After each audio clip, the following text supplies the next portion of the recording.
Welcome back to Second and Short. It is Friday, October 27th, 2023, and it is a late night recording for the boys. 10:11 p.m. as we start this one up. It's been a long day for the both of us, and yeah, we just want to get to bed. Luke's got to get on the road once we're done here. So Yeah.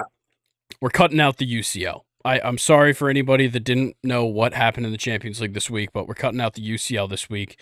But that doesn't mean we're going to skip anything else. We're still going to go through all of NFL Week 8's action.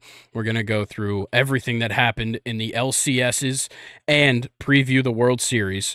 We're going to do a little Premier League weekend preview, and then we'll hit a questions time as per usual. But before we get into the NFL, how's Thursday Night Football going right now? We've got Bills 24, Buccaneers 10, about 6 minutes left in the third quarter right now. Have you paid any attention to this game so far tonight? No, I'm fresh off of work, but just looking at the score, it's kind of hard to believe. I don't know. I feel like the Buccaneers defense is kind of having a little bit of an off night, but I mean, the Buccaneers, we've seen it all year. They're a team that, they're still in the game, even though they're down right now. So yeah, Josh Allen's 24 for 28 right now. Wow. Great day for him. Gabe Davis having a good game. 8 receptions, 79 yards. Ooh. Fantastic day for Gabe Davis so far. Yeah, nothing else of note at the moment.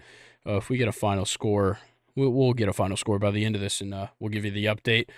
But let's get into NFL Week 8.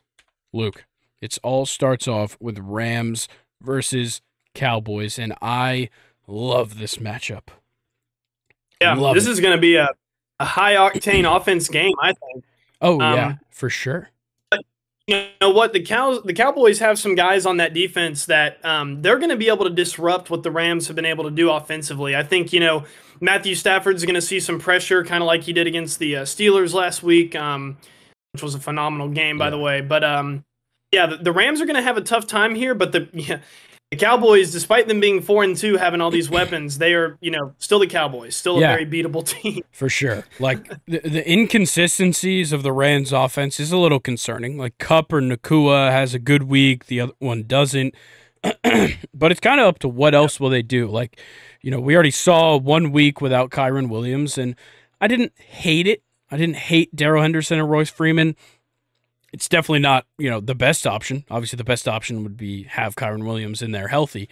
But of course, they ran the ball a whole lot more than I expected them to. And I feel like they kind of walked away from the pass a little bit, but that's so obviously their strength. You have Matthew Stafford, you have Cooper Kupp, Puka Nakua, Tutu Atwell, Tyler Higbee, like all these guys in the passing game that are super important to this offense. And it feels like they got a little bit ignored last week. Yeah, that's definitely a fair assumption. And I don't know, it could have been they were just game planning, with the Steelers kind of struggling against certain running backs in the league. They may have just been like, okay, this is, we're going to change the offense around and be a little bit different. But, yeah, to your point, it didn't really work out for them. And, yeah, Cooper Kupp, once again, has another bad game against the Steelers. I think the last time we played him at Heinz Field with Jared Goff as their quarterback, he didn't even have a reception. So, tough going for Cooper Kupp against the Steelers, but Puka Nakua. Yeah. Damn. One hell of a week. Super good game against the Steelers. But yeah, the Rams, I kind of to your point, I do not know where they went wrong against us. Like I know our defense is good, but it wasn't that our defense, I think, was really good in this game. It was that the Rams kind of got away from what they're good at, I think. And that's, Matthew Stafford throwing the ball maybe 40 times a game. Yeah, I definitely agree. But on the Cowboys side, I feel like Dak and Tony Pollard and CeeDee Lamb need to show me something. Like I need a great performance all around by this Cowboys team. And by the way that the Rams defense has played thus far, I think there's a chance they do. That's a good point. I think it might be kind of one of those games where not only can you pass against them, but you should be able to get the running game going against them too. And I mean, Tony Pollard's been a weird one this year, man. I really thought this was going to be kind of his breakout, and he's kind of he's struggled. Really, like this whole offense is just kind of since week 1 just not been what you would expect with the personnel that they have. Yeah. I Yeah. obviously coming into the season thought they made like good changes and good pickups in the offseason. Brandon Cooks has been useless. And now Stephon Gilmore has so much pressure on him on the defense that because of Trayvon Diggs going down, that the defense kind of struggles as well. And Leighton Vander Esch gets hurt, and a multitude of things have happened to this Cowboys team. It just feels like they should still be playing better. And I know they're 4-2, but their one loss going to the Cardinals is bad, but the loss to the 49ers is okay. It's just an interesting position to see the Cowboys in right now. Yeah, but I mean, I will say defensively against the Chargers, they the Chargers are a team that has some weapons too offensively, but they Yeah. were the Cowboys defense was the win for them last week against Yeah. the Chargers. I mean, Eckler had 14 carries for only 27 yards. Jesus. Yeah, that's huge. I mean, that's a monster game defensively, and you got a turnover from Herbert with a pick. Yeah, they had a really good game defensively, which is it's so weird because like yes, the Cowboys defense is good, but like their offense just seems like it should have so much more power, like what we're talking about. But no, this Cowboys team is, I think, from what I've seen so far, they're going to be a defense team. Their wins will come from their defense. Yeah, and I think in this matchup, it goes to the Cowboys for me. Oh yeah, big time. But I think the Rams are going to keep it close. I'm going to go 2024 Cowboys. Okay, I'm going to go Cowboys 28, Rams 20. I like it. All right, our next game, Vikings versus Packers. This one, I don't know what to think about. I don't know what Kirk's going to do. I don't know what Jordan Love's going to do. I don't know what the running back tandem in Green Bay is going to do. I'm probably sure what Alexander Madison's going to do, and it's underperform. But just in general, I'm so confused by this matchup. Dude, I'm so fed up with the Vikings, man. Yeah, I'm tired of watching them. I'm tired too, man. And it's they're getting hot right now, even without Justin Jefferson, which I think is a big testament to their ability to just grind through a season. Yeah. But the win over the 49ers was huge, man. I mean, despite the injuries that the 49ers had going into the game, this was a big one. I mean, it kept them from being 2-5. And the Vikings are, starting to kind of make a comeback here. I like the momentum they have. Yeah, I just kind of wonder, like, did they figure out this offense now, in the absence of Justin Jefferson? Or was it just another bad week by the 49ers offense? The Vikings played well, but I think it's more towards the 49ers offense. Yeah. They did not look very good at all, which I don't know. Brock Purdy may have been thrown off his rails just a little bit. Yeah, the blueprint's there. Yeah, the first loss comes, and it just seems kind of bad. But I think his performance, at least last week, was better than he played against the Browns, in my opinion. But it's still definitely not a good week. But on the Packers side, do we think they can finally get things back together? Because this skid has been horrible for them. Yeah, and I don't even really know what's going on with their running back situation either. Like, is Aaron Jones still hurt? Because he's kind of playing like it. And AJ Dillon is, getting way more reps than him, which is not something that I really expected. I think it's one of those where the Packers, the only chance they have is that it's a rivalry game, and we've seen the Vikings Vikings are totally 50-50. You can't predict the Vikings at this point anymore. But I'm leaning more towards the Vikings for this one. They're way hotter than the Packers are. Yeah, for sure. So I don't know. I've always believed in the effect in Lambeau, and with a team so divisive as the Vikings, I'm going to take the Packers by a slim margin. I'm going to take them 24-21. I'm going to take the Vikings. I'm going to go 14-28. All right. Well, now it comes to my team. Falcons versus Titans, Arthur Smith revenge game. I'd like to get some revenge on Arthur Smith because he won't take out Desmond Ridder. He's fucking cheating, apparently, because didn't really play Bijan when he had to. They had to list him on the injury report. They didn't. Now there's some issues. Might get a fine. Whatever. That shit pissed me off with Bijan. But that's besides the point. I think the biggest thing for the Falcons, Malik Willis is the starting quarterback in this game. Is that better or is that worse? I think that's better for the Falcons. I don't know. I mean, Malik kind of looked good against Baltimore. 5 attempts, 4 completions, 74 yards. That's a small sample size, but I mean, who knows? Yeah, I think Jesse Bates is going to torment him in this game. Yeah, that's a good point. Jesse Bates is so good. Yeah, I knew it. I knew it when y'all signed him, and he's like, isn't he like top 5 in interceptions too in the whole league? Something like that. Yeah, he's up there. But Falcons are coming off of a big one though. I was thoroughly impressed by them beating Tampa. I did not think that was going to happen, but the Falcons really grinded it out against them. It's all up to the defense in that one. Yeah, and 38 rush attempts from the Falcons. I mean, you can definitely tell, the game plan is to not let Desmond Ridder touch the ball. Yeah, but every time he fucking touched it in the red zone, he was fumbling. Yeah, but no, the Falcons look good, man. They even Mike Evans and Godwin still had a good game. Even Rachaad White had a good game receiving wise, but the Falcons did a good job of, I guess, like damage control, if you would call it that. It seems like the Buccaneers offense played well except for their rush game, but the Falcons just, were able to hold them to 13 points, which is always impressive no matter who you're playing. Yeah, so it's a great result just to beat an individual, like in our division and take the lead in our division, which is crazy. But I think what's concerning is how Mike Evans and A.J. Terrell went. A.J. Terrell was dead as soon as he stepped on the field. Mike Evans was so in his head all game. The 2 early defensive holding calls, and then he gets dusted on the touchdown. Like, he was all over him, and that makes me scared to face D-Hop.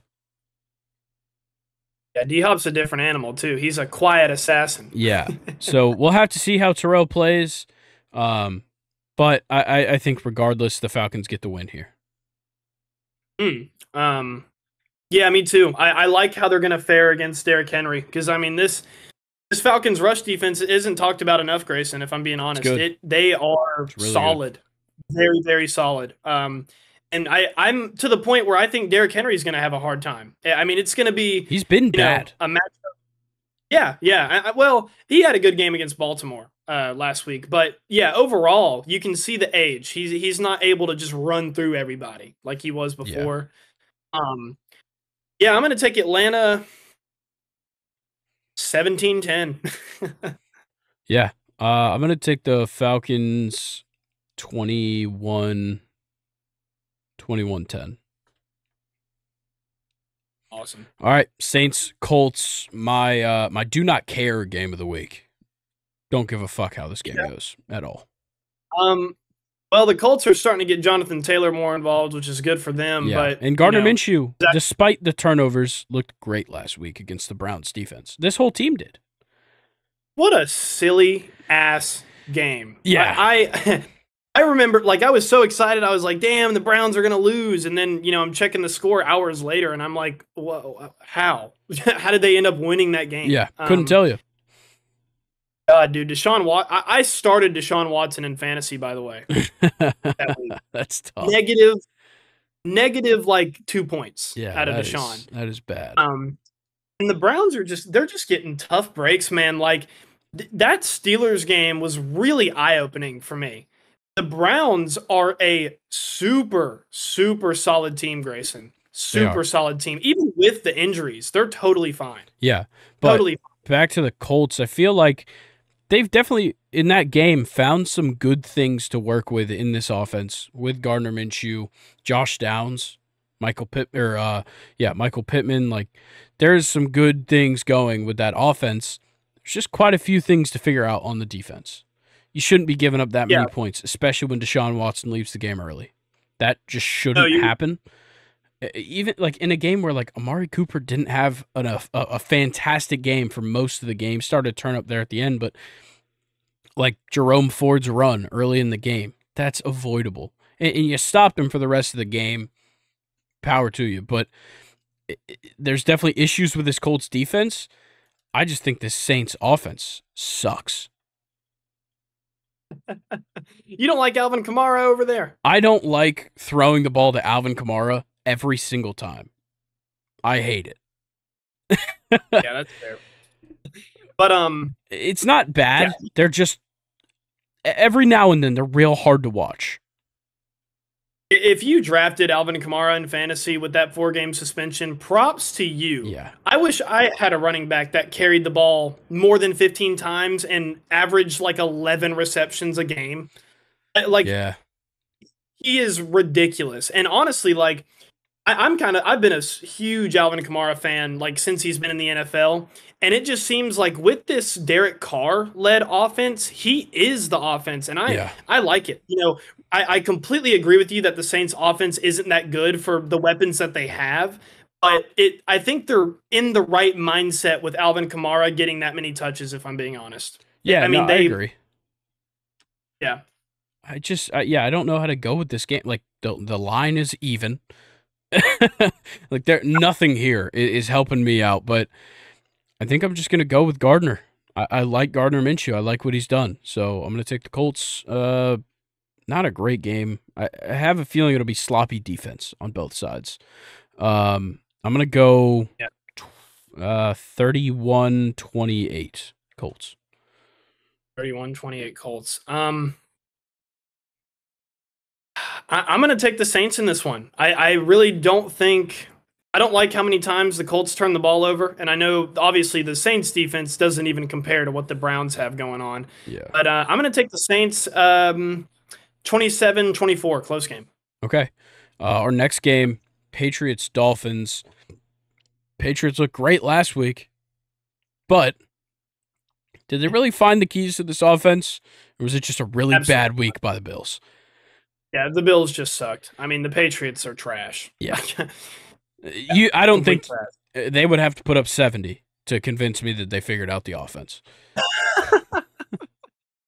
They'd have to put up 70 2 weeks in a row for me to start giving them their flowers. But I mean, nonetheless, though, still an impressive win. Oh, yeah. Over your arch rivals. Mac Jones didn't turn the ball over. Only 5 incomplete passes. That's not bad at all.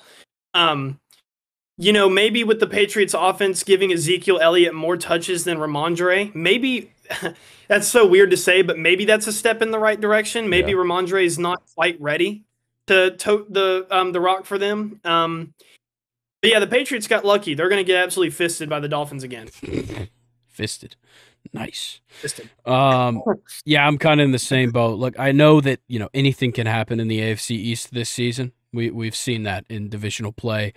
I think the Patriots play it close for like 3 quarters, but when it comes down to it, this Dolphins offense is way too good for them, and Pats don't pull it off. I'm gonna go Dolphins.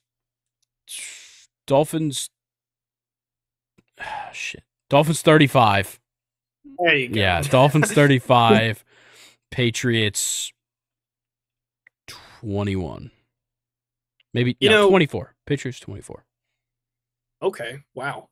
I can't see the Patriots putting up that many points. Like, I think it's going to be a close game. I think the Dolphins will put up 30. But if I make the Dolphins have 30, then I would have to make the Patriots up there too, and I just don't think that they're going to be able to do that. They played them close last time.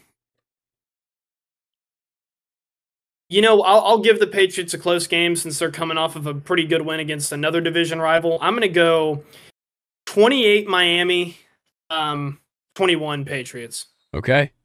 Our next game, Giants-Jets.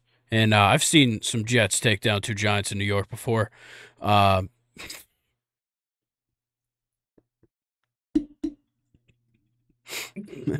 I wrote that one much earlier in the day. I don't have much to say about this game. The Jets defense is fucking ridiculous. The Giants offense sucks. Yeah. Like, even though they beat the Commanders last week, they suck. They do suck. 14-7. Yeah. Wow. I'm honestly surprised the Commanders didn't put up more. Yeah. It's them. God,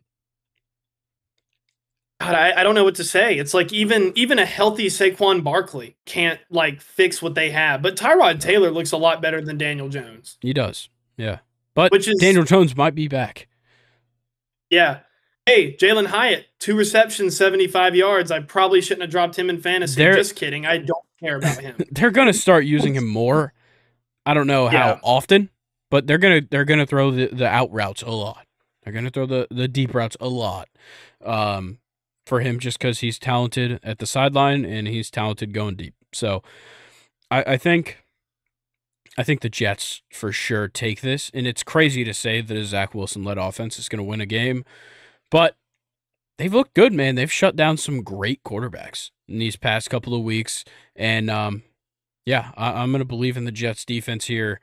I'm going to take the Jets. Jets 19, Giants.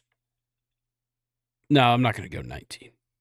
Jets 17, Giants 10. Give him a touchdown. Like it. Um, it's funny to me because like I don't know as an NFL coach, I don't see how the Jets haven't figured out a way to be able to win with this team because like you said, their defense speaks for itself. They're crazy, and they have the running backs to be able to sustain a good enough offense to not let. Gosh, I just moved my laptop like crazy right there. To be able to not let Zach Wilson, the games come down to him. Yeah. And it amazes me that they're only 3-3, and I get that. Like I still think Zach, the thing is though their wins are relatively impressive. Like they beat the Bills on opening night, and then you lose to the Cowboys, which maybe you could see coming, especially with it being like the first week of Zach Wilson certified number 1 QB in the system. Then the Patriots, who have beat them 14 times in a row going into that game, it's hard to beat them.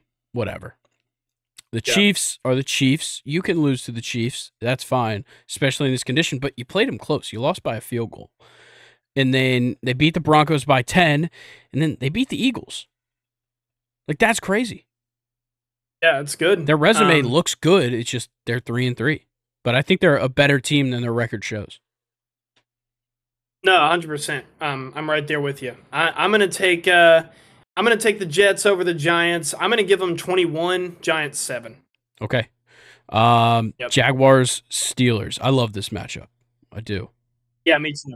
Me too. It's really just a question of can the Steelers offense do enough to support this defense, and can the Jags defense do enough to support their offense?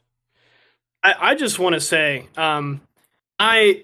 Grayson, I still think that we should fire Matt Canada, but I am hopping off of the fire Canada train because, like, honestly, you might call me a pussy for saying this, but like, Matt Canada doesn't need the hate that he gets. Like, he comes to work every day and just gets shit on by an entire like state. Chris honestly. Boswell as well. And I'm just kind of. What'd you say? Get shit on by Chris Boswell. And Chris Boswell. Yeah. Chris Boswell is his biggest hater. But, the Steelers' offense in the second half, once again, looked really good against the Rams. Yeah. Jaylen Warren and Najee, obviously their stats don't really tell the story, but in the fourth quarter, they were monsters. And, Deontay Johnson being back, I'm sure you have him in fantasy, really helped out the Steelers a lot. He was absolutely fantastic in this game. And George Pickens is right there with him. You have Deontay as like kind of your safe guy. George Pickens is your risk taker throw. And, I feel like that's really been helping Kenny out. Like I said, I think our offense is slowly getting better. But the Jags are going to be a worthy opponent. It's just whether they can deal with our ability to create turnovers and our pass rush ability, I think is what's going to tell the story of the game. Yeah, I just think, to me, the Steelers' offensive line obviously has not been as good as I wanted it to. But Josh Allen for the Jags is so good. And he's been great so far this season. He's certainly the guy to watch out for, but this defense has some guys that aren't too bad. You know, we've talked about Foye Oluokun endlessly on this podcast, but obviously he's a big factor. But there's guys throughout that defense that are great. And of course, when their offense is rolling, nobody's stopping them. Literally nobody No. can stop this offense when it's running full speed. But it doesn't happen all the time. It doesn't happen a lot. And that's the concern here is you're running into a fantastic defense with a relatively inconsistent offense. Vegas likes the Jags. I like the Steelers. I like it. I'm obviously going to take the Steelers. God, that Jags offense is going to be tough, though. And, I mean, there's been games where the Steelers, like the Texans and the 49ers games where we just got absolutely blown out, even defensively. Yeah. But just wait for the game that our offense actually plays in the first half. We're going to put up 44. It's not going to happen this game, I don't think. We're going to be better, but not quite as good. I'm going to take my boys. 24-20.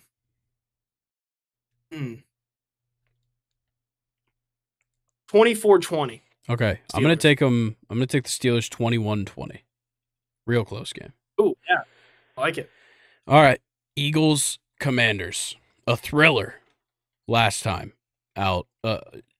Just so many great things to say about this matchup. Obviously, the Eagles are hot. Coming off the win against the Dolphins.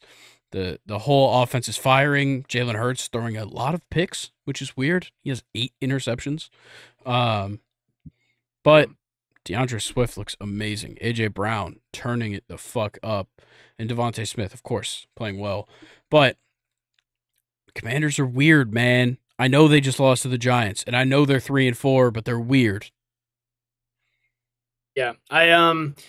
Going into this one, Grayson, I'm all towards Philly. And I wouldn't have said that the first time around because I really, really like this 3-4 Commanders team. I think they're a lot better than what people give them credit for. Yeah. But 7-14 against the Giants is just ugly. And I think literally just based off of their last game, Philly's just going to roll over them. Yeah. I don't think it's going to be nearly as close of a game as last time. Yeah, like the Commanders' offense, their offensive line at least, has somehow gotten worse week by week. Sam Howell is still getting sacked at a ridiculous rate, and that's definitely not going to stop against the Eagles, who have no shortage of pass rushers. I think the Eagles win this one 34-20. I'm going to go, I'll match you. Eagles 34, Commanders 20. Awesome. All right, Texans versus Panthers. The number 1 overall pick versus the number 2 overall pick. I don't know how this one's going to go. I'm sure the Panthers will give up a lot of points. I'm sure the Texans will win. Everything else, all a toss-up. I was about to ask, what do you mean you don't know how this is going to No, I know how it's going to end. I don't know how everything in between is going to happen. That's fair. The Texans have been a weird one. I really do think if they had a functioning Damon Pierce, they would be in a totally different position. Right now. I agree. But, he's had considerably decent weeks. He hasn't had a great week yet. And now, Singletary starting to see a few more snaps than Damon Pierce. So I don't know what happens there, but when you've got the talent that you have on this offense, you're coming off of a bye week, you've had enough time to prepare. The Panthers just give up way too many points, and going up against this offense, I see no shortage in that because when you break it down, it's like, okay, quarterback, Texans, running back, Texans, Panthers don't have a good running back. Any of them. Wide receiver, Thielen's been great. I might take Thielen over Collins. Oh, I would all day. Okay. Yeah. Okay. Yep. And then you drop down, and it's like, okay, Tank Dell, probably a better wide receiver too. Robert Woods better. Dalton Schultz better. It's so obviously the Texans here. Yeah. It's like it really is. Like Texans are only a 3-point favorite. I think they win by 2 touchdowns. Yeah, no, for sure. And the Texans kind of have an underrated defense as well. Yeah, They've it's not been able bad. to hold some okay offenses to like, one or two scores. Saints only scored 13, the Steelers only scored 6. So, yeah, I'm going to go Texans in this one. I think it's going to be like 24-7. Okay, yeah, I'm gonna take the Texans 28-14. No field goals. I like it. But let's get into the afternoon slate or 4 o'clock slate. Browns versus Seahawks. Still no Deshaun. Don't know what's going on with that situation. It's weird because it seems like the Browns have tried to clear him to play multiple times. And now he's hurt again. I don't know what the deal is. I think it's going to be madness between these two teams because who fucking knows what PJ Walker and this offense does? And with the Seahawks, I don't know the status on DK. I think he's going to be back because he was a late decision last week, so I'd assume he's back. We saw Jackson Smith and Jigba finally get his first touchdown. Kenneth Walker's kind of heating it up a little bit. So I think it's the Seahawks, but I think it's just madness because, you can't count out this Browns defense and just entirely winning them a game. No, and you know what? I like what the Browns have offensively. They figured out something weird with Jerome Ford and Kareem Hunt that just works very, very well for them. Yeah. And PJ Walker has proven to be serviceable. As much as I hate them, I got to give the Browns their flowers because they out of honestly a lot of the other above 500 teams, I have really, really respected the way that they have been able to be 4-2 with what they have had to go through this season. It's really it's been cool to watch. But fuck them, all in all. PJ Walker, like I said, he's proven to be serviceable. I'm actually going to take the Browns in this one. I think that defense is too good. I'm gonna go with the same score the Seahawks just came off of, except for the Seahawks are going to be 10, the Browns are going to be 20. Okay, I'm gonna go much higher scoring. I'm going to go Seahawks. Seahawks 31, Browns 20. All right. I like it. Next game, Chiefs, Broncos. It's a division game, but Broncos fucking suck, man. I feel like the way that the Broncos have played this year and the way the Chiefs have played this year, it's going to be blowout in the first half. Chiefs way up in the first half. Broncos going to try and scare the Chiefs in the third quarter, maybe score like 2 touchdowns in the third quarter, and then ultimately lose by like a touchdown and a field goal probably. Yeah, I mean, Patrick Mahomes literally owns this team. Yeah. I like through and through. I'm pretty sure he's never lost to the Broncos. I don't see it starting this week either. No. Yeah, I'm going to go like a 14-35 game. Like you said, the Broncos are going to come out third quarter, make it look like, oh shit, Russ is back.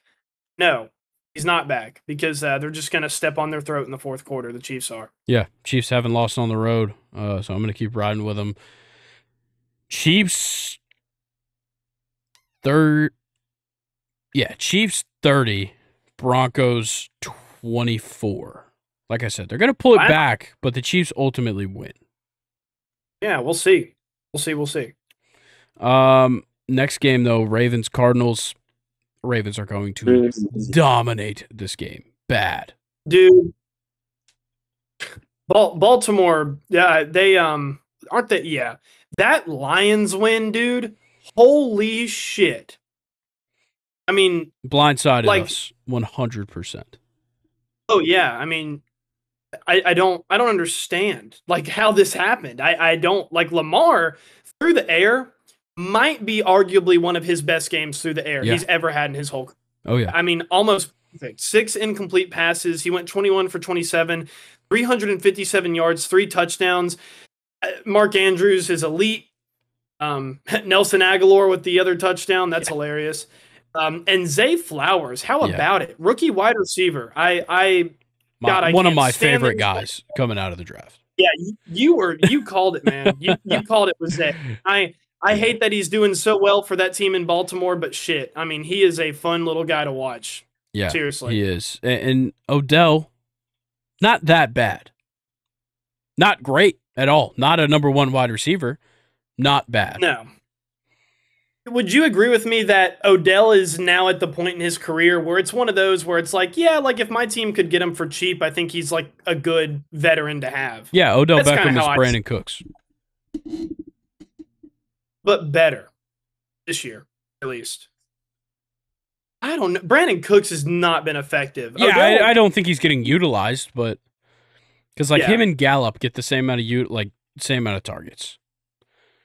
Yeah, basically. But like all the targets are going to CD and some to Jake Ferguson. Yeah.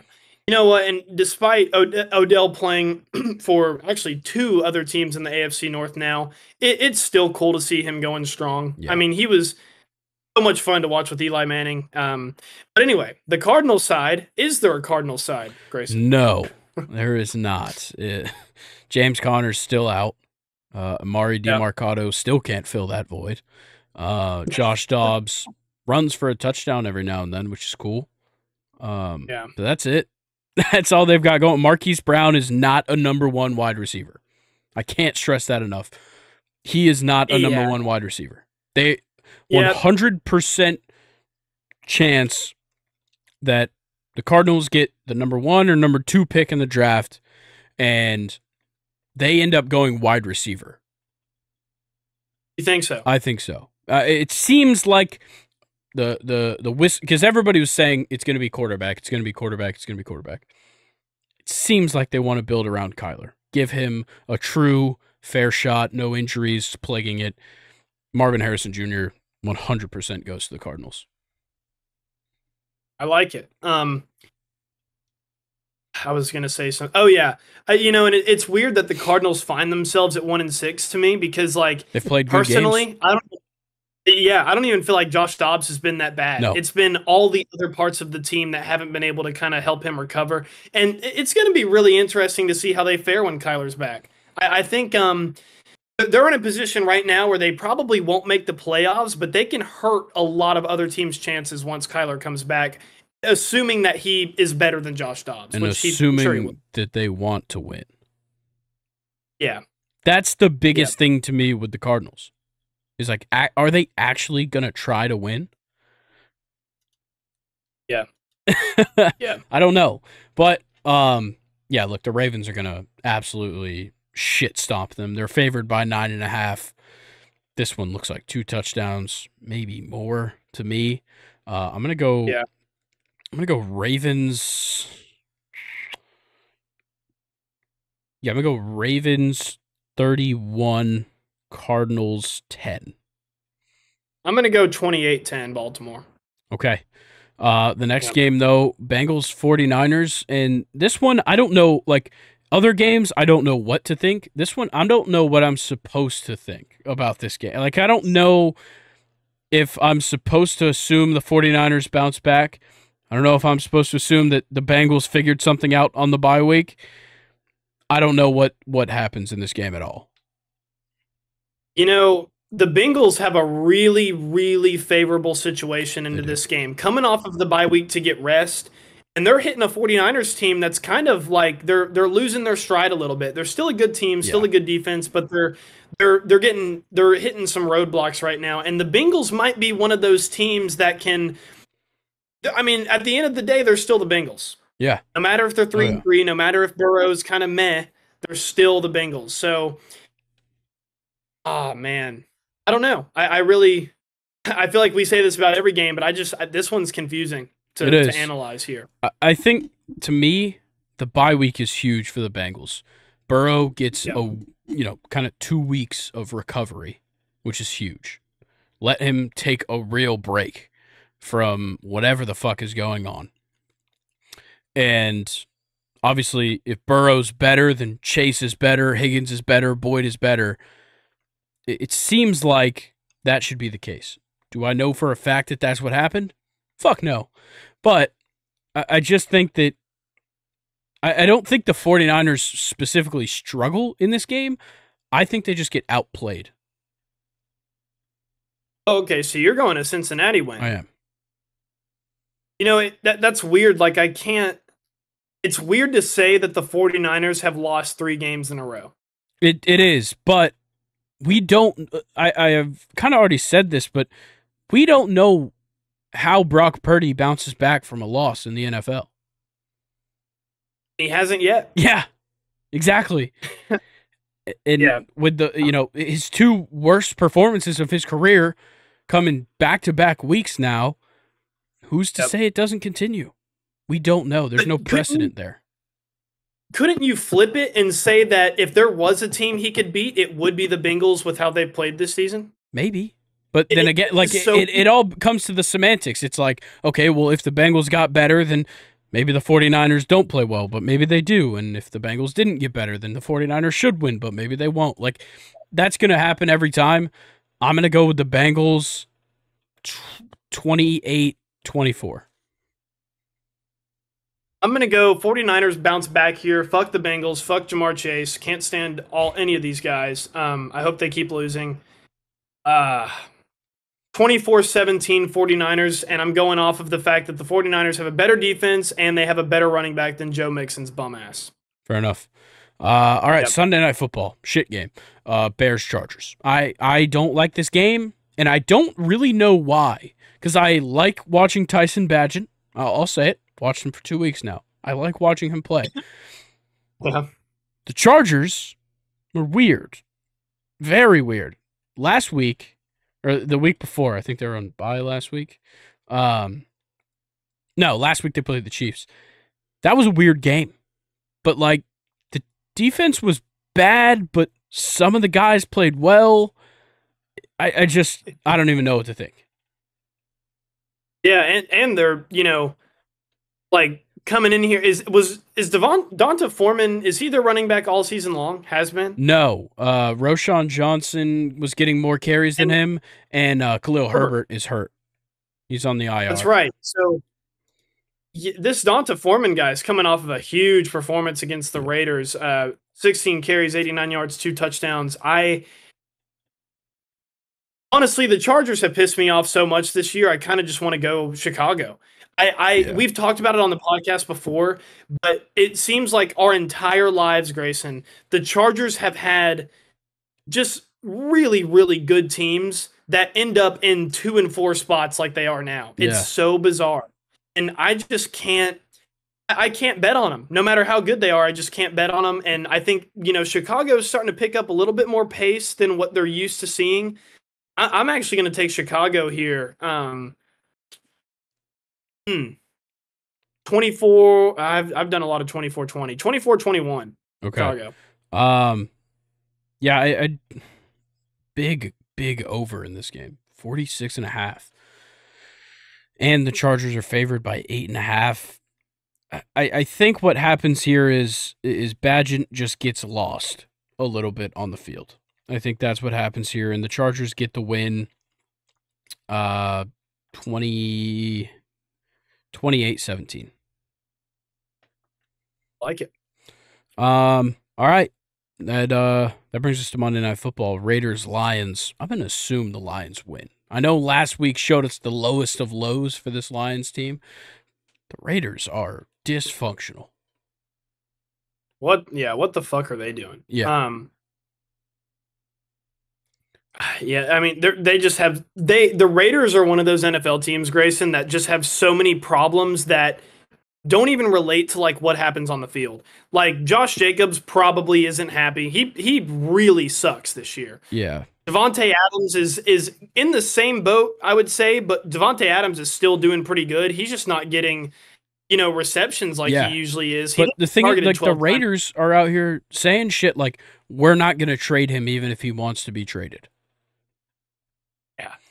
Just causing more fucking problems. And then, meanwhile, all this Chandler Jones shit is insane. I don't even know if he's really part of the team anymore, but it's certainly affecting their front office in some ways because the shit he is doing right now is concerning, to say the least. Yeah, Josh McDaniels killed Aaron Hernandez. Yeah, and I think he said Larry Fitzgerald took over the body of his dog.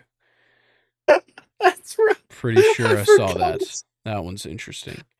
Man, like, honestly, I'm laughing just because it sounds ridiculous, but like mental health is nothing to joke about. But and he's a great NFL player, someone that I really, really enjoyed watching.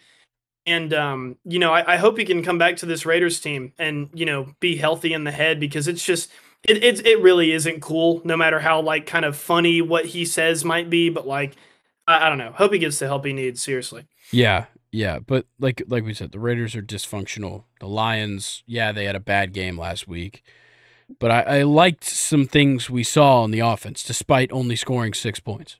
I liked how Amon-Ra St. Brown played. I liked how Jahmyr Gibbs played. Jahmyr got a ton of receptions, and that's how they Yeah, needed to be using him all year, and they weren't. Maybe that opens their eyes a little bit. Um, I think I'm going to take the Lions. Lions. This one, I don't know.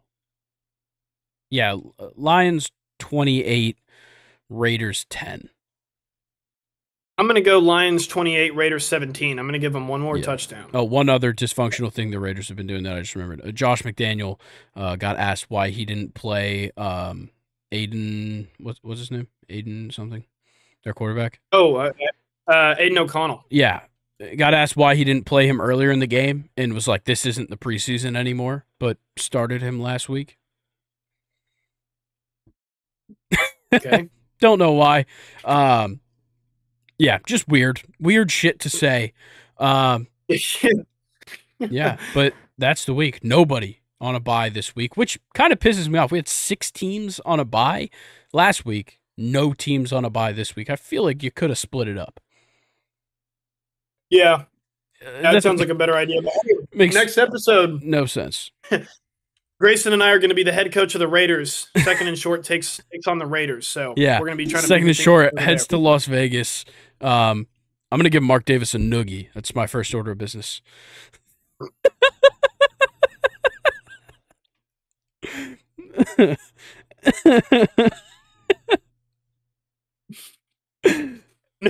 Not mid drink, man. This is not mid drink. That was close. Me too. I'm gonna watch you do. Oh my god. Okay. Man, this is such a late episode. Yeah, we're losing our minds here. Anything else you got to say for this week in the NFL? Give us better primetime games, please. God, yes. I know because they can't do flex scheduling, and for some reason they were like, you know who's going to be good this year? The Bears and the Chargers. They both have very proven teams. And like the Raiders Lions just makes no sense to me because going into the season, never would have thought to put those two teams on Monday Night Football. But absolutely not. Nonetheless, actually, before we move on to baseball, let's get an update in Bills Buccaneers. Oh, it's still 24-10. Yeah, it's 4 minutes the Buccaneers. Left. Yeah, they're 4th and 8 right now. I don't know if the Buccaneers are going to go for it right now, but yeah, Baker Mayfield's body language just looks very defeated right now. Yeah, it's the Bills. I'm not surprised. Yeah, I'm not either. But Josh Allen's having a hell of a game still. Yeah, I'm upset that. Oh no, they're going for it. I mean, I guess it doesn't really matter. But here, I'll tell y'all what happens. Baker's in shotgun right here. He gets the snap. Nobody blocked for him. He's getting tackled by 9. Oh my god. Wow. Well, he's sacked by like 14 different people, but there is a flag on the play. That definitely could be roughing the passer. Did he throw the ball? No, he never got the ball off. Okay. Wow. Hang on. I want to get this call here. No, it's going to be a face mask. The Buccaneers are going to have a first down here. Wow. Yeah. And you said it didn't matter. I mean, it doesn't. Yeah, I guess you're right. There is 3 minutes left. And, well, then again, score a touchdown real quick, kick it onside, get another touchdown. Baker's no stranger to a late game comeback. But, yeah, I don't see this game, at least the outcome changing. Maybe the score changes a little bit. But let's go ahead and talk about the end of the ALCS and the NLCS. I love baseball. I love baseball so much. It is. It could not have worked out better for the neutral fans. God, yeah. It was fucking amazing. I genuinely could not have asked for more. And started out on Sunday. So you got a couple of updates throughout Monday's episode about this, but I got a little headline for each one, if you'll just allow me to do so, and then we'll talk about the game more. ALCS Game 6, Framber Valdez falters again, and the Rangers beat the pulp out of the Astros at Minute Maid Park. Get it? Yeah, what a game. What a game. Did you hear the wordplay? Say it one more time. Framber falters again, and the Rangers beat the pulp out of the Astros at Minute Maid Park. I like it. I like it. Pretty solid. It gets better. Okay. But yeah, Rangers win 9-2. Just once again, to reiterate, Framber Valdez sucks in the postseason. He is atrocious in the postseason. It's crazy. Didn't even help that, he was going against Eovaldi either. Yeah, and like Eovaldi by no means had like a fantastic showing, but he went deep in the game, and that was big for them. It's been big for the Rangers this whole postseason, going deep in the game with your starter, because they have a preferred, way to get out of these games, and they changed it up a little bit in this one. It went Spores, Leclerc, Haney, instead of seeing Chapman in there. But nonetheless, a huge win, of course, to tie the series 3-3, but just kind of all-around great performances. Mitch Garver, fantastic. 3 for 4, scored 2 runs, had 2 RBIs, of course, had a homer. Jonah Heim had a decent game. He had 2 RBIs. But, yeah, when it comes down to it, like Adolis Garcia, 1 hit, 1 run, 4 RBIs. Just fantastic game for Adolis Garcia. A fantastic series that certainly continued in Game 7. But on the Astros side, just bad offense. Not getting enough hits with runners in scoring position.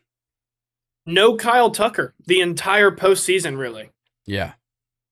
Bizarre. But, how about Jose Altuve? What just a crazy clutch performer for them. And, it just, I feel like the guys that showed up for Houston, it ended up being not enough, but they definitely put on an effort for sure. Yeah. They were fun to watch. Definitely. But, in Game 6, like I said, it came down to runners in scoring position. They batted 1 for 8 with runners in scoring position. That's just not going to be good enough, especially when your pitcher sucks, and then it just keeps getting worse later. Bobby Abreu, I kept calling him Bobby on the Monday episode, and it pissed me off. Brian Abreu. I don't know why I kept calling him Bobby. I guess when I saw B. Abreu, I was like, Bobby Abreu. It's obviously not Bobby Abreu. It's Brian Abreu. He appealed his suspension after Game 5 to pitch in this game and suck. He went through 1 inning, gave up a run, and then the next inning, Montero comes in, doesn't even get an out, and gives up 3 runs. And then Ryan Stanek stinks it up as well, gives up the 8th and 9th runs of the game. But yeah, just a bad showing by the Astros, and the Rangers offense just continued to roll in that one. But we get to ALCS Game 7, and Adolis Garcia caps off his ALCS domination with 2 home runs and 5 RBIs as the Rangers head to the World Series, and Baker and his Astros bite the dust. Yeah, man, Adolis Garcia, I'm just so glad he figured things out in the postseason, because he is genuinely, like, as a neutral fan, so fun to watch. Oh, yeah. So much fun to watch. God, that was it. What game did he have that crazy bat spike in? Or he just like... Yeah, I know what you're talking about. I can't think of it. That was insane, though. He's an electric player. And yeah, I mean, the Rangers do a favor for all the neutral fans, which was kick the Astros out of the postseason. Yeah, and Christian Javier, who has been so good in the postseason, recorded 1 out in this game as the starter, gave up 3 runs on 4 hits, 1 walk, and Phil Maton, comes in, closes that one up, and then it turns into a bullpen Game 7, which not a scenario you'd like to be in. And like Scherzer didn't have a great start either, 2.2. as soon as he started giving up runs, they knew they had to pull him. Jordan Montgomery comes in for a little long relief, 2.1 innings, and then Spores, Chapman, Leclerc, the way they like to go, worked out for him. Though they gave up 2 more runs throughout the game, they were already up by so much getting late into that game. So, yeah, shout out to the Rangers. Almost everybody on the team recording a hit in a playoff game is crazy. All but Leody Tavares recorded a hit, and that includes Travis Jankowski, who pinch hit for Mitch Garver. Yeah, and Tavares even, may have not gotten a hit this game, but he's been good the entire rest of the postseason. Yeah, really, and he's been fantastic in center field for them. Even just in the series, robbing Yordan Alvarez and all that. But look, Yordan continued to play well. Jose Abreu continued to play well. Altuve continued to play well. It just didn't turn into anything. And that's what happened all postseason. In all of their losses, it was a matter of Kyle Tucker didn't perform. Chas McCormick didn't perform. Jeremy Pena was abysmal in this postseason. He batted 200 with a 238 on-base percentage. That is horrible. Very good. Yeah. So not very good at all. It's not like the Rangers stole this one. The Astros choked these last 2 games of the series. Yeah, and shout out to the Rangers because as a Yankees fan, they actually kept the Yankee record alive. The Yankees are still the last team in the MLB, I think, to go back to back. Is it 1998 through 2000? I think. Yeah, I think you're right. Yeah, because it would have been the Astros if they, obviously beat the Rangers, but that didn't happen. So, I mean, this is a super good Astros team, but it's nice to see them, get knocked off, of course. Yeah, for sure. But let's go to the actually, Dusty Baker announced his retirement after this game. One of the winningest managers in MLB history, a Braves legend, a legend for so many teams in the history of baseball. So I love Dusty Baker, the inventor of the high five we've talked about prior on this podcast. So he certainly has a legacy in baseball and will 100% go down in Cooperstown as one of the great managers in MLB history. So, yeah, shout out to Dusty Baker. Though in his entire career, never won a Game 7. Just saying. Wow. Pretty crazy. It's an interesting. Yeah. Yeah, that's the LCS, so the Rangers heading to the World Series, but the NLCS certainly did not disappoint. Goodness. Monday night. That Braves oh yeah. Over there. Oh yeah. I probably haven't stopped smiling since Game 6. Yeah, Merrill Kelly and the D-backs walk the lonely trail back to Philly, down 3-2, and deposit a Lincoln at the bank. D-backs win 5-1. Did you get the wordplay there? That one was really good. Okay. Did you like the beginning? Really did you even pick up on the Merrill thing? Oh yeah. Pretty solid. I was there. Pretty solid. Shit, how about Aaron Nola? What a time to have a bad game. Yeah.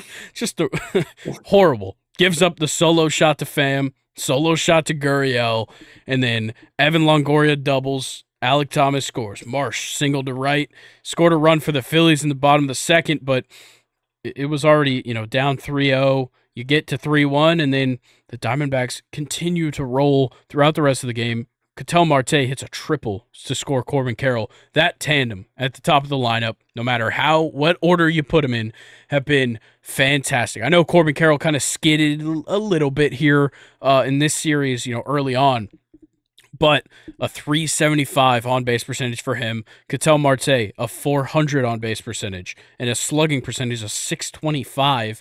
Alec Thomas down there a little bit lower in the lineup, on-base percentage 297, but the slugging percentage 594. He went 1 for 2 in this game, scored that run, like I said, had the solo shot as well. That was Gurriel that hit the solo shot, but Alec Thomas walked twice in this game, which was huge for them. So just in general, fantastic showing by the Diamondbacks. Merrill Kelly looked great pitching at the bank. And then on the Phillies side, I think it's kind of hard to, go away from the fact that Aaron Nola had a really, really poor game. Kyle Schwarber didn't hit. Trey Turner didn't hit. Bryce Harper didn't hit. and Nick Castellanos didn't hit. That's for me kind of the story of why you had a Yeah. 5-1 victory for the Diamondbacks. It's as simple as that.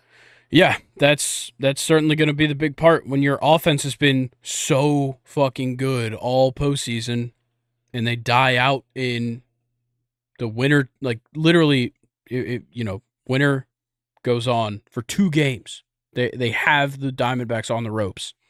They can't get a win. Yep. And Nola, Crazy. like you said, horrible time to have a bad game. Just brutal. But I really hate it though because I do like Aaron Nola a Yeah. lot personally. He's a really awesome pitcher.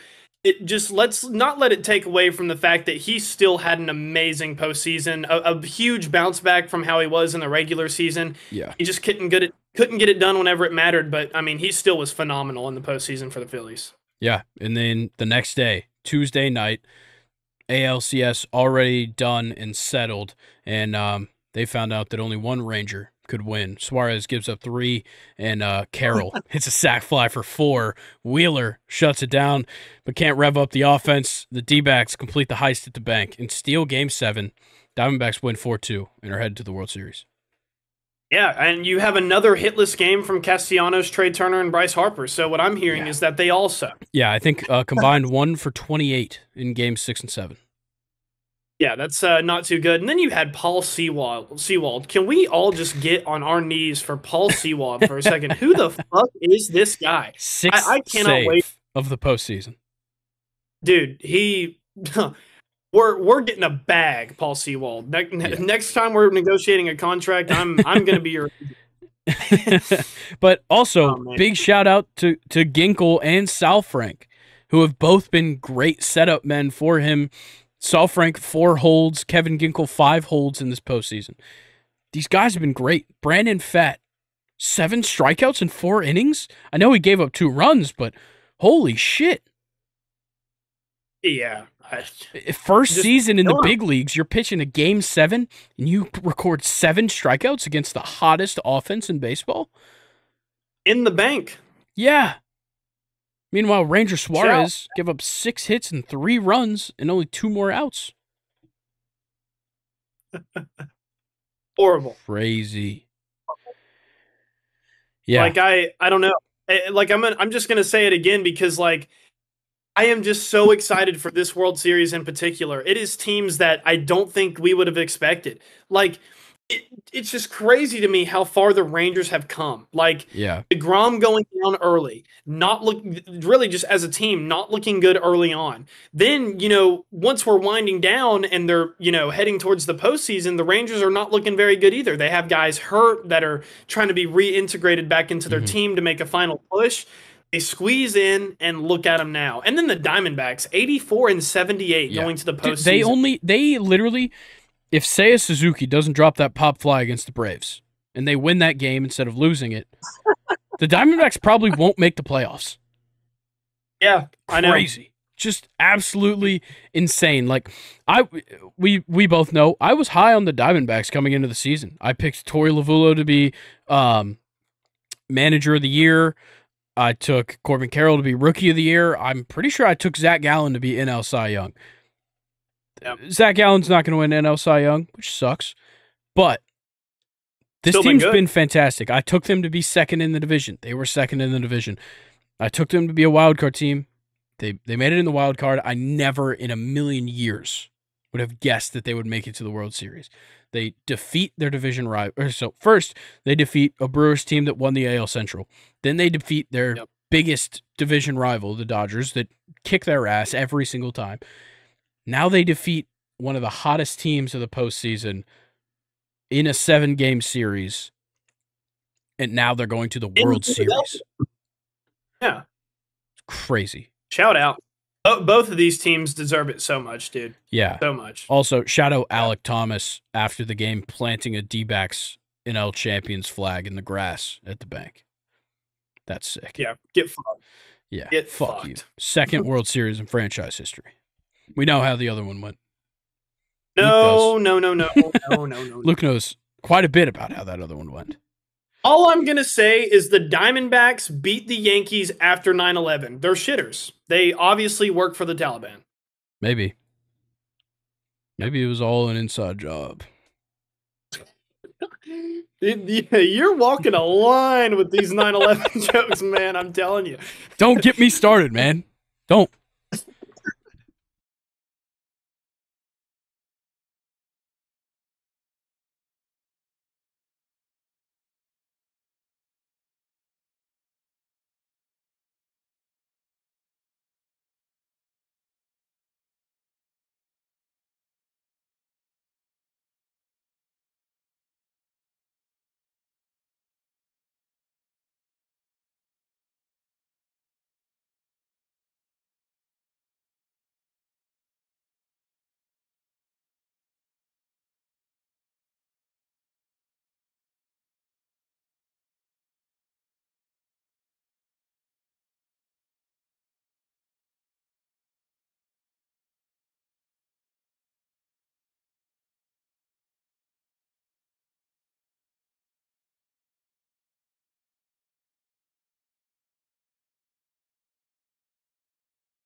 So, World Series preview. I'm excited. Starts up tomorrow night, Friday night. So tonight, as you're listening, at 8:03 p.m., all the games on Fox, and we get Zach Gallen versus Nathan Eovaldi, game one. Couldn't ask for better. What's it going to be, like 0-0? Might be. My thing is, like, these matchups look so good. Like, these two teams played their championship series very similar. They got down, They were on the ropes, they were down 3-2. Both of them stormed back away from home, like big victories. And all of a sudden, it's like both of these teams are the same. Yeah, Texas probably scores a little bit more runs. I think we know that. But the Astros pitching arguably wasn't as good as the Phillies pitching, at least in That's these fair. series. And then when you look at Texas, they were giving up more runs, but the Diamondbacks certainly had games where their pitching was fantastic. And we know both these teams have had great bullpens, but Texas has been giving up more runs from the bullpen. I think this matchup is such a toss-up in my head. I think I'm more just like, I don't even know how these teams got here, so I don't know how it's going to end. Yeah, I'm kind of just this is what I think is going to happen. I think the Rangers, I feel like with them scoring more runs, I just feel like more offense has them coming in with more momentum to me. And so I think the Rangers are going to start hot. But I think the Diamondbacks have some fight in them, Grayson. I could easily see the Diamondbacks coming back to win the World Series, and I think that's what's going to happen. Yeah. And then Saturday, we've got Merrill Kelly confirmed for Arizona. We don't know yet for Texas. I don't know who it's going to be because I don't think they want to go with Heaney again for second in that rotation. Maybe they bump Scherzer up because he gets the rest, but I don't know. That's why I think, like, yeah, the Rangers might win game one just because Eovaldi's been great, but Merrill Kelly looked fantastic. And then we'll probably get Brandon Pfaadt on Monday. Like this, they're going to be tough. They look good, man. Their chances are strong. But the way it goes, Friday, Saturday in Texas, and then a travel day with not too long of a travel, going from Arlington to Arizona on Sunday, and then Monday, Tuesday, Wednesday in Arizona. Obviously, if necessary, on Wednesday, and then another travel day Thursday, and then Friday, Saturday to wrap it all up if needed. But yeah, I genuinely I can't pick a winner. Um, I'd love to say that Texas's high-powered offense is just going to carry over, but like I said, I think the Diamondbacks are pitching better than the Astros. So I don't know, man. I think this one's going to come down to the wire. These two teams seem like the teams that maybe one of them slips up early, one of them slips up in the middle. Like, I don't know. I genuinely don't. But I will say both these teams played well away from home. So that bodes well for both of them. I guess I'm going to go. Oh, shit, man. I'm going to go Diamondbacks in 7. I want to see another 7-game series. That would be pretty sick. What just happened? Sorry, the Buccaneers, like, they kind of have a chance right now. It's a slim chance, but they've crawled their way back. 18-24. There's 8 seconds left right now, though. There's 4 seconds. They just passed a little 8-yard pass out of bounds. They're still on their side of the field, and it's going to come down to a Hail Mary. But I mean, you got Mike Evans. He's like 7 feet tall. Yeah, I'm gonna call this game, and then I'm gonna get my let's hear my prediction. Obviously, yeah, we got the Bills in a prevent defense. Baker's back there with Rashad White. Looks like an offsides from the Bills. Yeah, it's going to be an offside, so the Buccaneers will get one more chance. Okay. Did they blow the whistle, or did they give him a free play? Offsides or neutral zone infraction? They blew the whistle. They called it dead. But while we're getting this offsides figured out, it was actually Von Miller. Tough. Too hungry to get to the quarterback there, but he wants to get home to his chickens.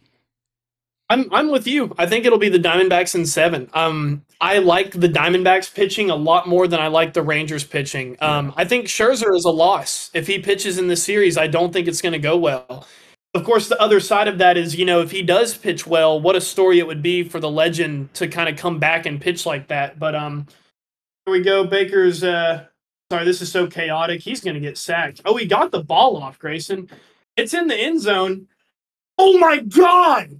How did Chris Godwin not catch that? Oh, okay. Dude, okay. The Buccaneers lost 24-28 or 24-18. Holy shit. Chris Godwin easily could have won them the game right there. Wow. It just came right there in front of him. Oh my God. I cannot wait until you see this clip. The Buccaneers should have won this game. Okay. Wow. Well, now I'm very excited. It was literally just a matter that Chris Godwin didn't look up at the ball. He never watched it. Wow. Oh my goodness. But okay, well, at the end of the game, or at the end of the episode, we'll go through everything. So we're both saying Diamondbacks in 7. Yeah, Diamondbacks in 7. I just think that they're going to be able to grind it longer than the Rangers can. Yeah. You know what? Look, Max Scherzer, he's only pitched well in 2 postseasons. Just saying. They both resulted in World Series rings. But, or no, was he on the Dodgers when they won in 2020? Or did he get... No, I don't think so. No. Wait Hang on. We'll figure it out. Yeah, I need you to figure this out because I cannot remember. I'm on the case. Don't worry. Max Scherzer Wikipedia. Just he only had 1 ring.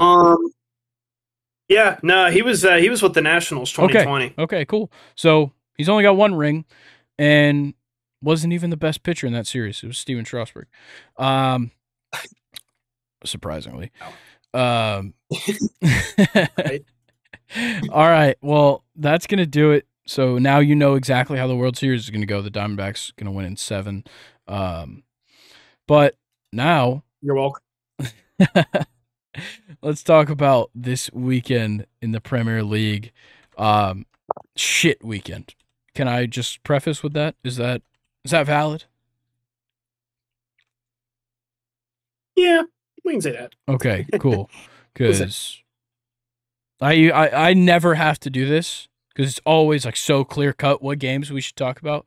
I had to text Luke on Wednesday or Tuesday and be like, what games do you want to talk about? Because I think there's one that's actually worthy of us talking about. So we'll start with the game that's worthy.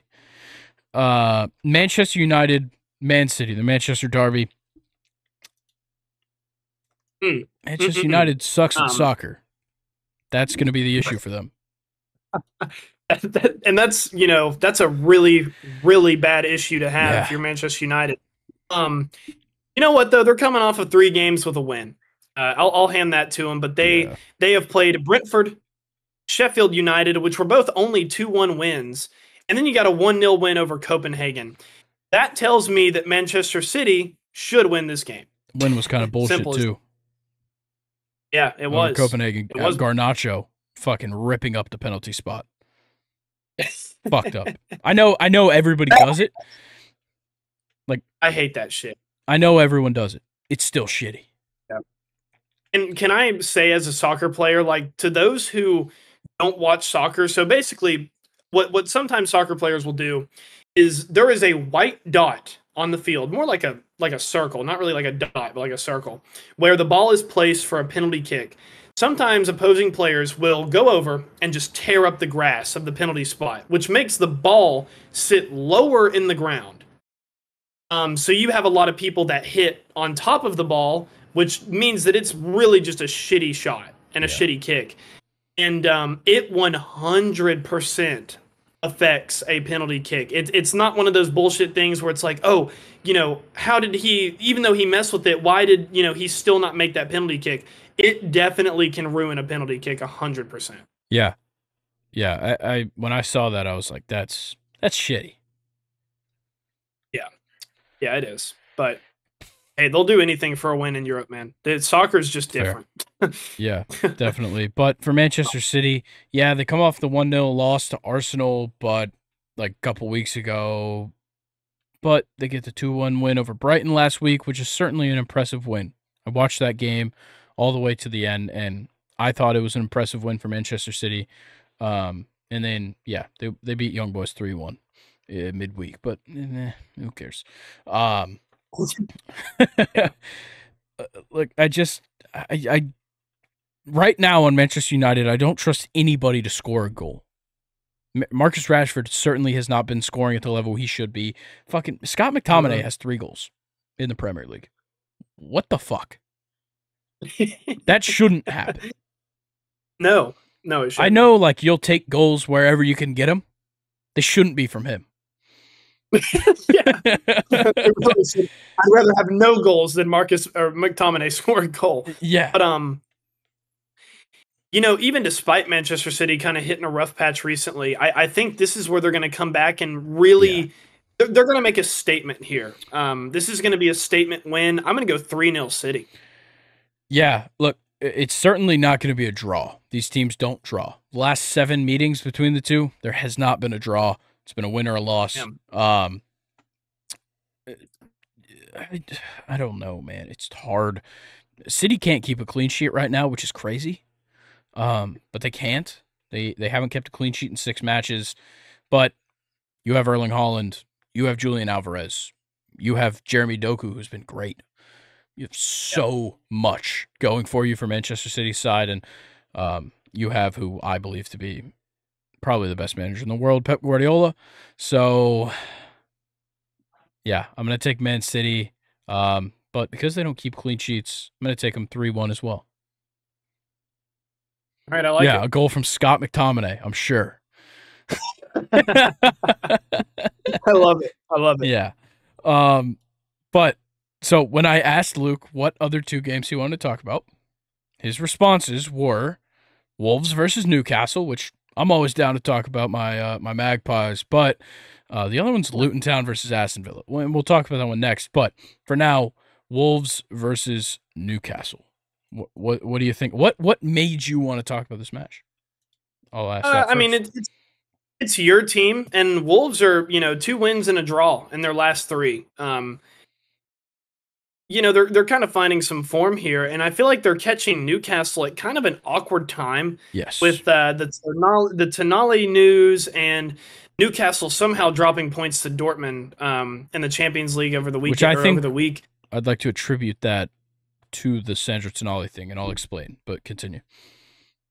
I got you. Well, even to further my point with what you just said, maybe Newcastle have kind of hit like a rough spot here. Of course, we only have one game sample size without Sandro Tonali, but with Wolverhampton, having some form to their name, I think they could catch Newcastle off guard here, maybe with a draw. But yeah, I thought it'd be an interesting game. Yeah, no, I agree. I think you're right about Wolves. They've certainly started to turn a couple things around. I like what I've seen from a fair amount of these players on their team, though the defense still isn't good by any means. They're still giving up goals at will, and they score goals, but they don't score that many, whereas Newcastle has scored a lot of goals, at least in the Prem. But I think it's hard to say that we're on bad form just because we lost to Dortmund. Like, we're coming off of a 4-0 win over Crystal Palace, which, granted, Crystal Palace isn't the best team in the world or anything. They've been much better than we've seen in prior years. Yeah, the 2-2 draw versus West Ham before the international break was tough, but we obviously saw the wins against PSG and the win over Burnley. I don't think it's fair to say that Newcastle's on bad form, but I want to address the Sandro Tonali thing because I think, personally, it's going to take some time getting used to. He has been in the squad for every single match of the season so far, and he's played a huge role, though it doesn't show on like the stat sheet.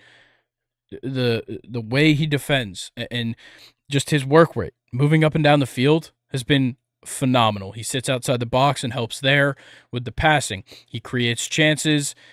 He has done so well, and it sucks that he's going to be gone for 10 more months. He won't be back essentially until the start of next Premier League season. That sucks. It absolutely sucks. Yeah. But I think another blow to this team is Harvey Barnes. He'll be out until November, and then Sven Botman's a little beat up, but I think he'll be back this weekend.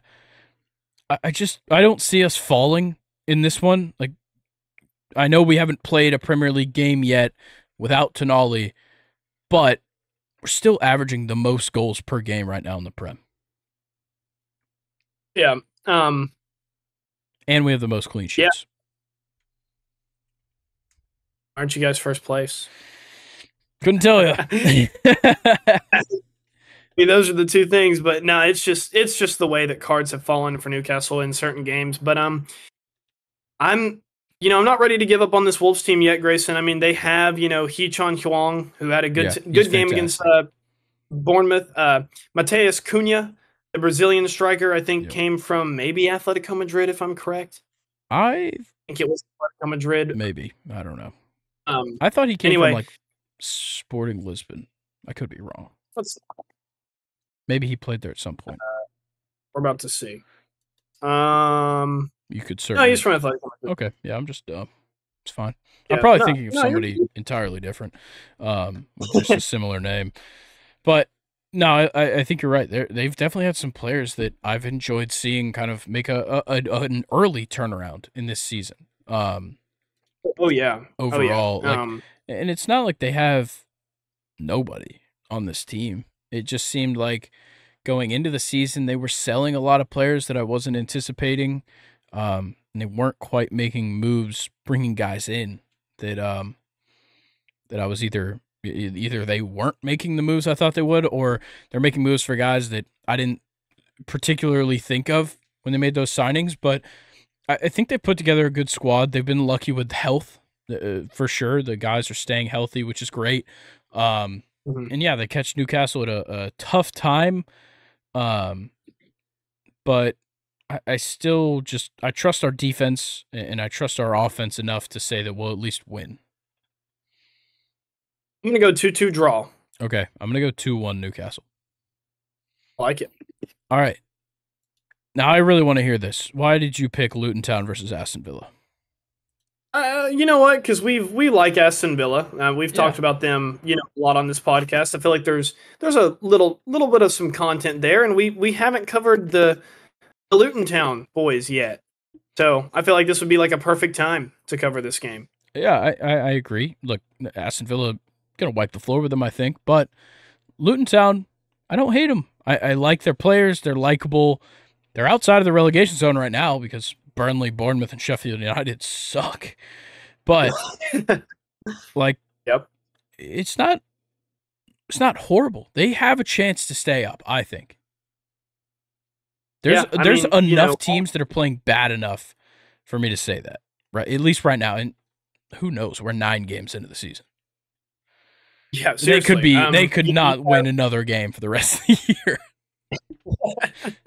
That's very, very true. Of course, a sad early exit out of the EFL Cup to Exeter. Yeah. Exeter. I think it's Even with a red card too. That was I guess 5 games ago. Their 4th game was a win against Everton. Then a loss to Burnley. Then a 1-0 loss to Tottenham. Tottenham did have a red card though, and then they're coming off of a 2-2 draw. Yeah, they're coming off of a 2-2 draw against Forest. Yeah, I mean, I even with picking Luton Town as the team I wanted to cover, I don't know who any of their players are. They have Ross Barkley, but I'm not everybody even that's going to get relegated has Ross Barkley. Yeah.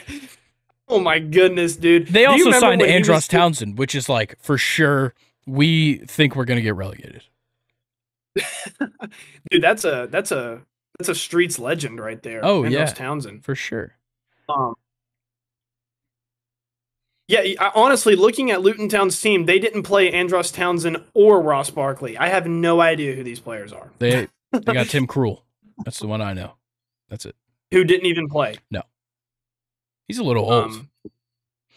He's a little old, but I was gonna say something I totally forgot. Oh yeah, do you remember when Ross Barkley was Everton's number 10 with Lukaku, and they were actually like pretty good? Yeah, crazy. Ross Barkley had a couple of years where like he was solid, like he's starting for England. Yeah, signed with Chelsea. I think that was kind of the downfall for him. Yeah, that was the end of it. Not surprising. Yeah, shout out Luton Town center mid, number 13, Marvelous Nakumba. Sick name. His first name is Marvelous. That is an awesome. I don't know how much people that are listening to this segment have been listening to the college football segment in our Monday episodes, but me and Colin have been having quite a fun time going through the fun names in college football. That's awesome. In particular, my favorite so far, Squirrel White. Wide receiver for Tennessee. But I think there was somebody else too. Something Smiley the Third. That's a sick name. Smiley the Third. Astonville's gonna win 2-0. 2-0. I'm gonna go 1-0. Okay. 1-0 Villa. Well, the rest of your fixtures for the weekend, Friday. So today, Crystal Palace Spurs, which I don't hate as a matchup. Personally, Spurs probably going to take it. You know, it is a London rivalry. Just to point that out, not that it's going to play a huge factor, but I think Spurs takes it. Chelsea Brentford. How do you feel about that one? Good. No, Chelsea. Okay. I think Chelsea is on their way to being back. Yeah, sure. They're looking good. Arsenal Sheffield United. Yes. Did you see that? Yeah. Can't tell if he was trying to cross the ball. I don't know if I'm still ready to give that one to him. Win the net. Yeah, fine. It always counts. Arsenal, Sheffield United. Arsenal. Bournemouth, Burnley. Who fucking cares? It's 2 teams just trying to like see who's worse. That's that game. And then there's only 4 games on Saturday, which I don't understand the scheduling there. We have a ton of games on Sunday though. 5 games on Sunday, only 4 games on Saturday. Got West Ham, Everton, and then Villa, Luton, like we talked about. Brighton, Fulham, which isn't horrible, but I think Brighton's just gonna have a scoring fest on that one. Liverpool, Nottingham Forest, and then of course the standalone at 11:30, Man United, Man City. I like it, man. I'm pumped. Kind of a meh week in the Premier League, but hey, it's still soccer, man. Still Premier League soccer. Yeah, and then November starts when we recorded the next one, talking about the Prem. So we'll be moving into, I guess, the 4th month of the Prem. It started in August, so yeah, wow, flying by. It's hang on, I just remembered it's probably time to start Thinking about Christopher Nkunku here for Chelsea fans and Chelsea staff. Yeah. Um, Same goes I'm going to for read about. Manchester City fans thinking about Kevin De Bruyne's return. I don't even want to think about that. Late November, I believe, is his timetable. Yep, I'm. And a reminder for myself, 9 months from now, to be thinking about Sandro Tonali's return. Yes. The 25-year-old, this is Christopher Nkunku, is close to return to cardio work. Good. He's definitely moving in the right direction, so that's amazing. Yeah, and he'll be joining the squad at a good time if you guys keep it up. Yes, he will. If we keep it up. Yes, it's a big if. Yeah. All right. Tiempo para preguntas. Let's do it. Questions. Questions time. You know exactly how this goes. Luke, I'm going to let you start it off. Yeah. I'm going to let you pick the sport, though. What do you want to hear? Soccer. All right. I heard this on Instagram. I don't know how true this is, but it in a way kind of makes sense to me, Grayson. Did AC Milan sell Tonali knowing what was going to happen? I believe they did. I think they did too. Yeah. I think, when it happened, people were surprised he left Italy, first of all, and they were surprised at the number. People thought it would be higher if somebody was going to go out and get him. Newcastle got a deal, and that at the time isn't concerning, especially I had just chosen Newcastle as my favorite team like weeks later, and I'm like, oh, Sandro Tonali's coming in. We got a discount on him. This is awesome. Come to find out that I don't know if Sandro Tonali was aware of it, though. That's the part that concerns me. Because obviously he knows what he was doing.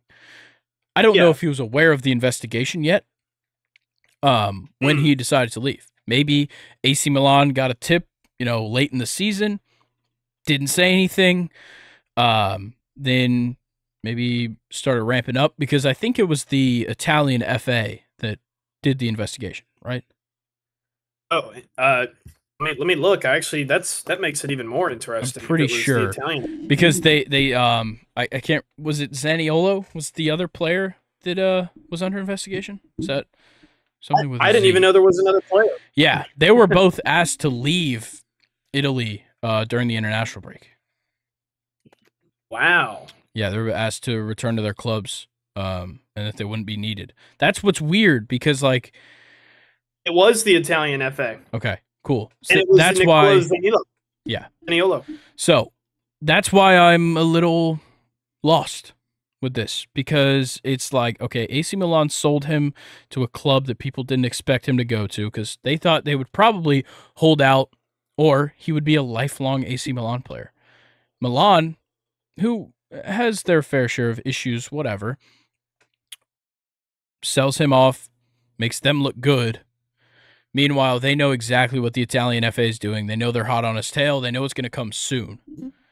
So why plan for 2 months for him to get what at first was suspected to be a 3-year ban, which they got taken down to 10 months. Thank God. But yeah, I'm not trying to get like conspiracy theorists on here, but I think there was something shady going on. And obviously, Tonali knows exactly what he did. I've already said that. But, in general, I don't know, look, football federations, football associations, soccer associations don't do the cleanest business. So I'm going to assume the worst in this situation. I'm going to assume that the Italian FA fucked him over, and hopefully he can claim citizenship somewhere else and just say fuck you to them for banning him. Come to the U.S. We'll let you gamble, guaranteed. Oh my God, Tonali in our midfield, give me a break. Mexico, you're fucked. Yeah. The more that we talk about it, the more I'm kind of leaning. I think you're making me want to drink the Kool-Aid. Let's put it that way. This is strange, man, and it's weird that because to your point, like when Tonali signed for AC Milan, he was Pirlo 2.0.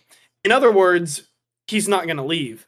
Yeah. And with him, his whole transfer was just so bizarre. The fact that he was leaving in general, the fact that it ended up being Newcastle, which, granted, Newcastle had gotten some money and things are starting to change over there the way they do business, but still, that's bizarre that he played for an Italian team, and while they were investigating him, they allowed him to leave that team. Yeah.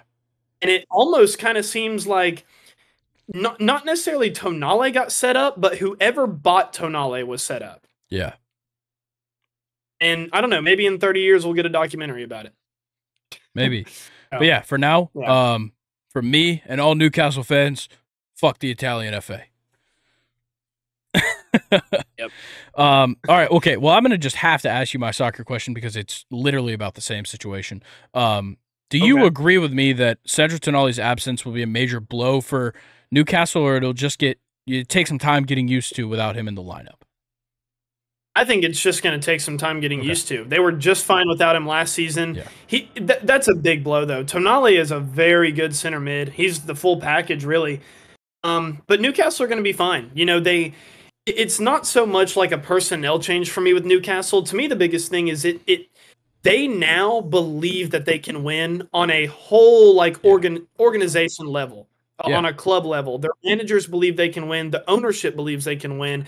And more importantly, the players love playing for Newcastle, and they believe they can win, and they want to win for their fans. Newcastle are going to be just fine, but it is going to be a big hit. Yeah, I think it's gonna hurt early, but we have the midfielders. Sean Longstaff's been great. I have no problem with him filling in as a starter in this team. So let's just say the midfield is Longstaff, Joelinton, and Guimaraes. I'm not that worried.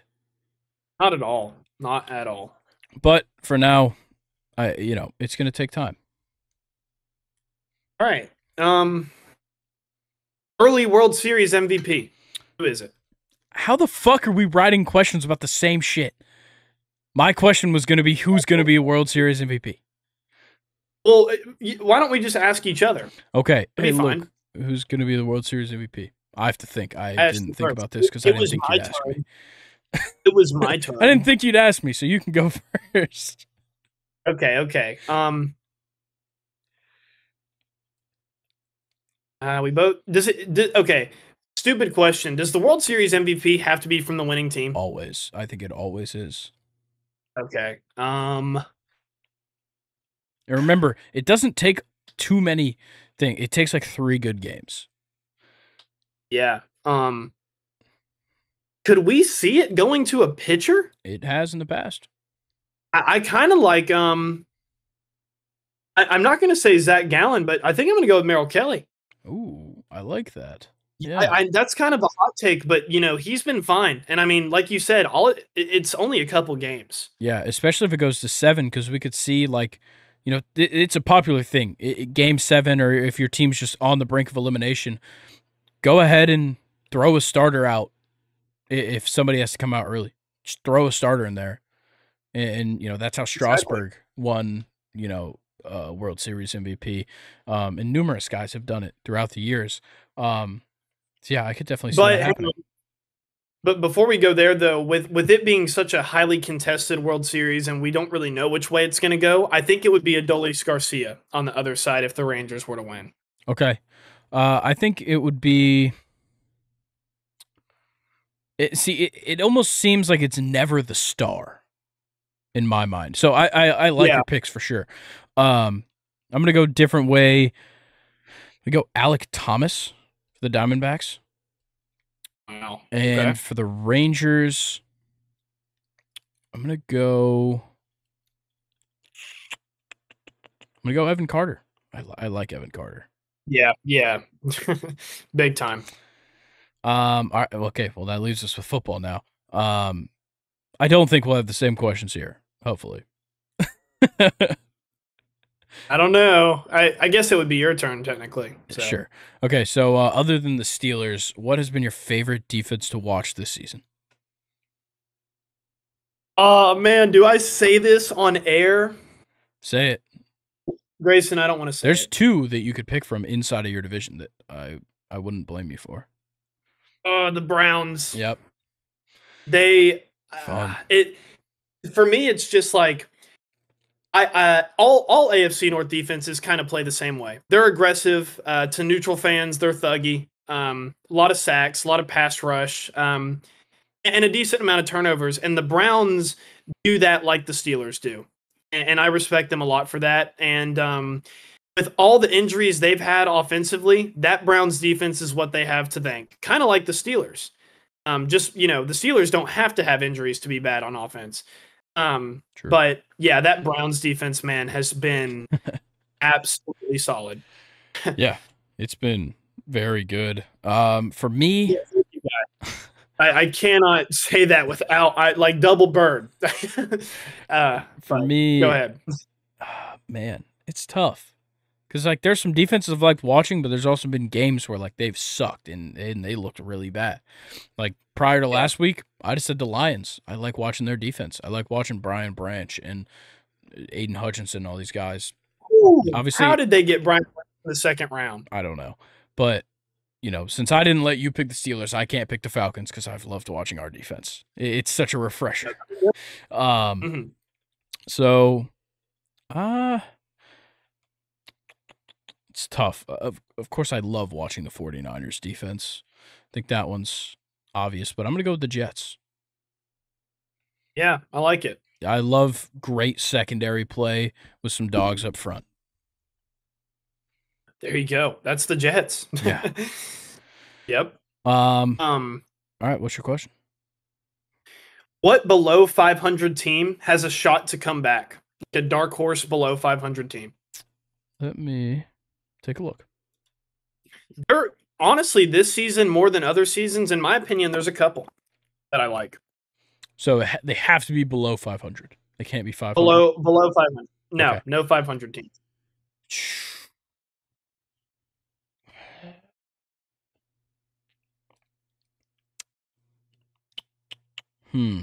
This is tough.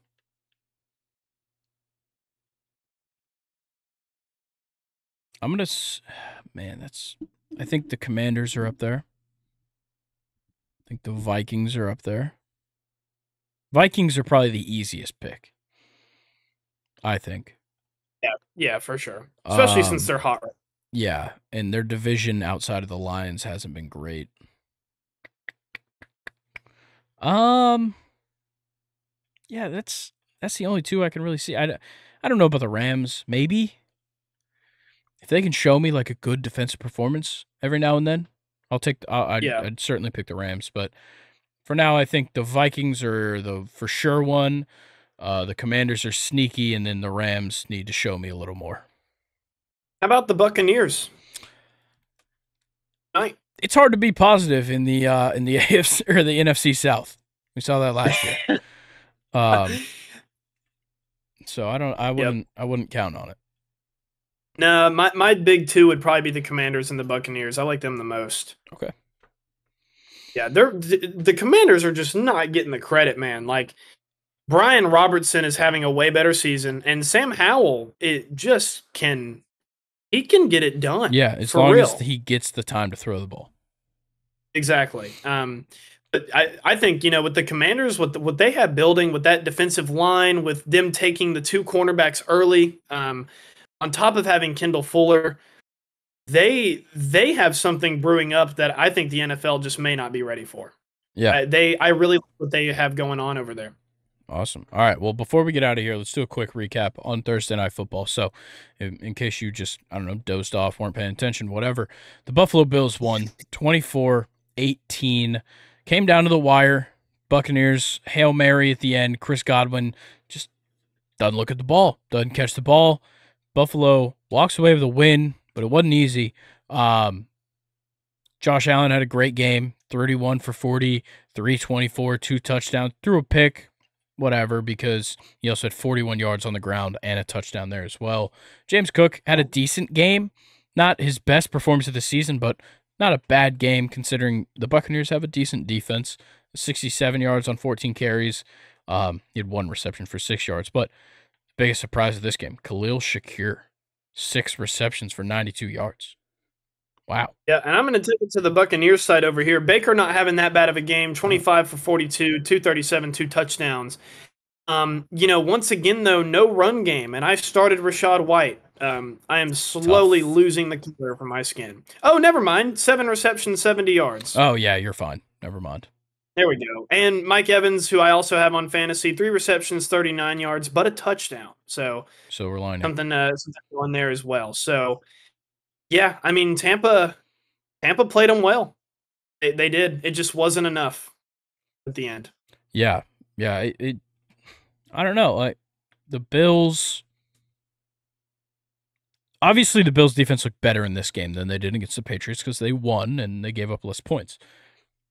Something's wrong here, though. Like, I know their defense got pretty banged up over the course of a couple weeks, but it definitely seems like there's been a huge hit to this defense.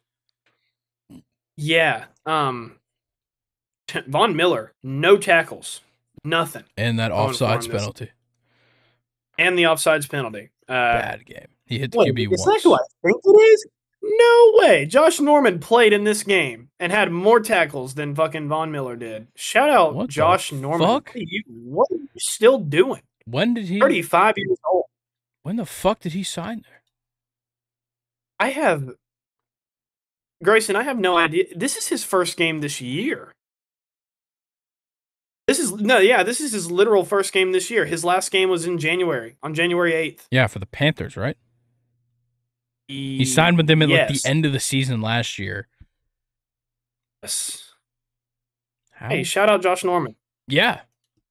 I love Josh Norman. Me too. That's crazy. Big Josh Norman. Coastal Carolina. Yeah. Shout out Jalen. Shout out Jalen Darbs. All right. Yeah, anything else you want to talk about in this one? Yeah, we're exhausted. I want to talk about how you can't tell. I'm talking about how I want to go to bed. So yeah, let's why don't you say we wrap this thing up? Yeah. All right. Let's do it.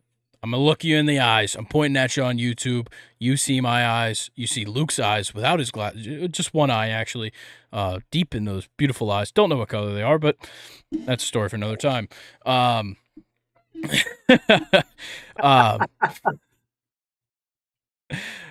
If you are looking at me right now, I'm looking at you. I'm addressing you with my hand like a true speaker does.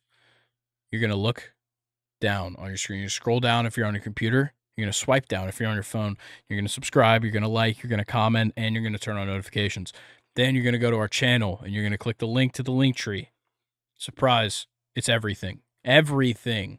All the podcast platforms to listen to it on. All the social media platforms to follow us on. But if you hear me deep in the canals of your eardrums, or however the fuck that works, I don't know the anatomy of ears. If you hear me right now, through these sound waves emitted through your headphones or your car speakers or your Alexa. I don't know how you guys listen. That's a lie. I do.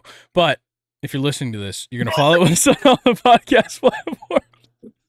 You're going to follow us on all the podcast platforms. You're going to give us 5 stars on all those podcast platforms. And then you go to the link tree, and you're going to have the same experience that those YouTube fans had. Also, if you listen to us on TikTok, or I know you don't listen to it on TikTok, but our links are now in our TikTok bio. So if you don't know how to find us, but you follow us on TikTok, you can go there and you can click the links there, as well as on Instagram and Twitter. All right, guys. I think that's going to do it for us. Luke, anything for the people? Yeah, as you're following those directions that Grayson told you about, your family is at gunpoint. So, follow them. Don't worry. They're fine. Okay. Just do what we say. Cool. I don't stand with that action. Yeah, I'm disavowing Luke for the next 5 minutes. Disavowed. All right, guys. Enjoy your weekend. Enjoy the football. Enjoy the World Series. And catch you Monday. Don't forget, Monday. But yeah, we'll see you guys next week. Peace. Peace.